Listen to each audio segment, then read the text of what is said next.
Phil had contact with the FBI early in his college career because he joined a communist student club, and this was the McCarthy era, when communists were evil and they were going to take over the world. At least that's what we thought.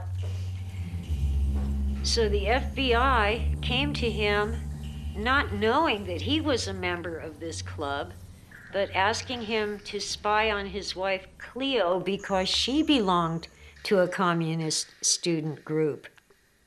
When the FBI showed up on our doorstep, wanting information about the political meetings at Sather Gate, which I always went to, on any side of the political line, that was pretty scary, except that they were so inept. And you tended to laugh at them. These FBI men on their spurious investigations. To come, to our house and ask me my political orientation was absurd. They visited us 2 or 3 times. They said who they were, started bringing out pictures to show me, did I know this one, that one, this one, that one? And each time after they left, we would be shaking our heads about how klutzy they were. And when George Scruggs, the main guy, turned out to be such a nice man and taught Philip how to drive, it lessened the effects a little bit.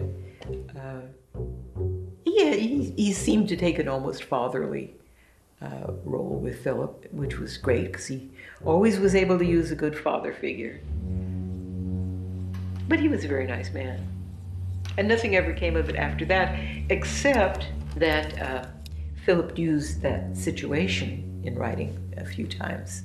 And now a lot of his biographers said Phil was paranoid. And all these were fears that were groundless fears. In the 60s, they were not groundless fears. There were federal agents who were taking pictures of people. It later came out that wasn't a delusion. They really were doing that. And they really were compiling dossiers on people like me and Phil, even though we were not prominent in the peace movement. And Phil was one of those people, and I don't think it was a delusion at all. I think he really was what they call an object of interest to the FBI.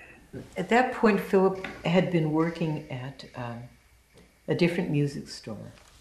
And there was no reason to stay in Berkeley. So we sold the house in Berkeley and moved to Point Reyes Station.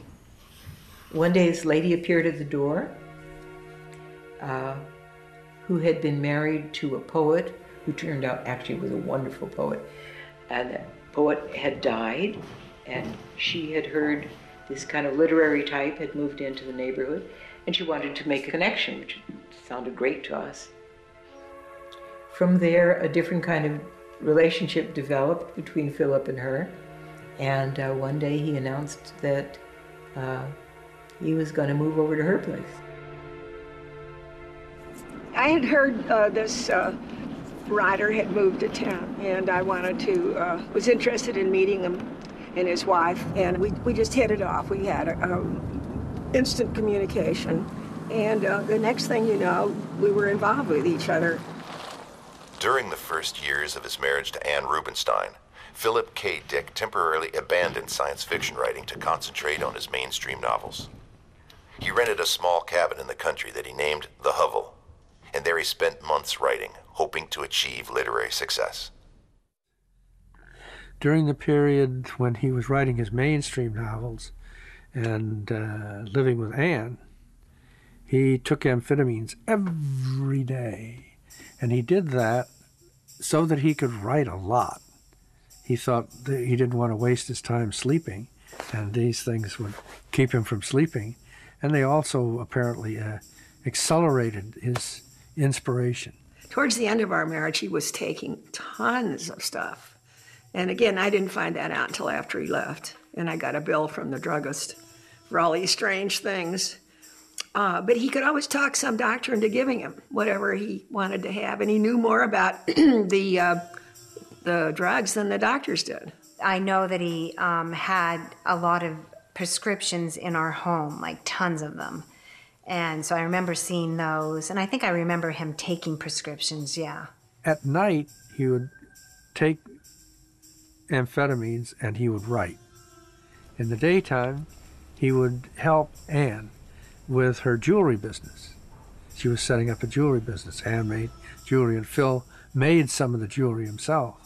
And so he would write, and he would work on the jewelry business, night, day, and then he would collapse, and he would sleep for 24 hours or longer, and then start over again. He came home from riding at the Hubble, and he'd seen this, said he saw this face in the sky. Gentlemen, this is critical to your investigation. For weeks, Dick was tormented by the sight of a giant metallic face in the sky, an image that would become the basis for his novel, The Three Stigmata of Palmer Eldritch. But was it merely an hallucination, or was it something more? I don't know what was happening. He was writing The Three Stigmata of Palmer Eldritch, and I think he was trying to work out in that book an enormous conflict he had in his own life. That's about an evil god. Palmer Eldritch is an evil god, but he's like Christ in that he manifests through stigmata, and that he controls the universe. He controls reality to a certain point. He started out by being an evil creature coming from outer space, and everyone he touched became a Palmer Eldritch. He sort of was like an infection, a horrible infection. Phil himself didn't like that book because it was a fearsome view of reality. He was almost convinced that God was evil or indifferent to human suffering. Phil had a strong belief in God, the creator of this world, but he believed, as many offshoots of Christianity do believe, that this world was created by an evil or inferior God, and that the actual one God is trying to save us from this imperfect world. Well, here we were going to the church, and he's writing a book that's basically sacrilegious. And it was shocking to see the two. I guess I was seeing these two sides of Philip that I wasn't really aware of in everyday life. He was very passionate about going to church, and he got all dressed up in his suit, and we all had to be dressed up. It was something he took really seriously.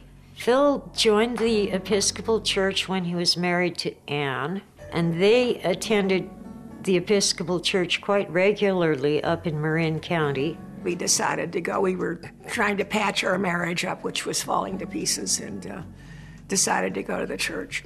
And he seemed to really like it.